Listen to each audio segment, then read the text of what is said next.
असलकुम welcome back to my YouTube channel learn with Laila Afzal Khan. आज के लेक्चर में हम ये देखेंगे कि इब्ने खल्दून की ब्रीफ लाइफ हिस्ट्री क्या है और ये ब्रीफ लाइफ हिस्ट्री आप लोगों को कहाँ कहाँ पे हेल्प देगी। इब्ने खल्दून की ब्रीफ लाइफ हिस्ट्री सोशियोलॉजी में आपके पास कोई भी किसी भी तरीके का कोई क्वेश्चन आ गया तो आप लोगों ने ब्रीफ लाइफ हिस्ट्री इब्ने खल्दून की देनी है। इससे एग्जामिनर पे आपका एक अच्छा इम्प्रेशन पड़ेगा। इसके अलावा आपको इब्ने खल्दून की लाइफ की हिस्ट्री के बारे में कुछ इंफॉर्मेशन मिलेगी इस वीडियो में। तो Ibn Khaldun was born in 1332 in Tunisia.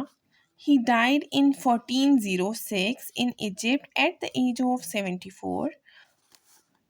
Ibn Khaldun was historiographer, philosopher, demographer, economist, and sociologist. Later on, he got knowledge of fiqh and hadith.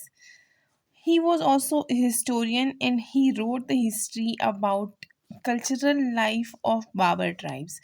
जो मुग़ल एरा के रिलेटेड ज़हीरुद्दीन बाबर थे और फिर इनके जो ट्राइब्स थे इसके रिलेटेड इन्होंने हिस्ट्री लिखी है।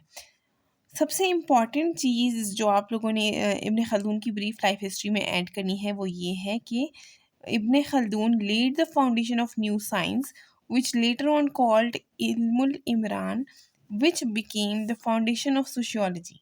तो ये जो इल्मुल इमरान है ये आपने लाजमी मेंशन करना है ब्रीफ लाइफ हिस्ट्री में।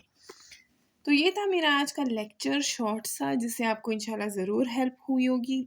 आगे मैं बहुत अच्छी और ज़बरदस्त वीडियोस के साथ आऊँगी इंशाल्लाह। अल्लाह हाफ़िज़, अपना ख़्याल रखिएगा।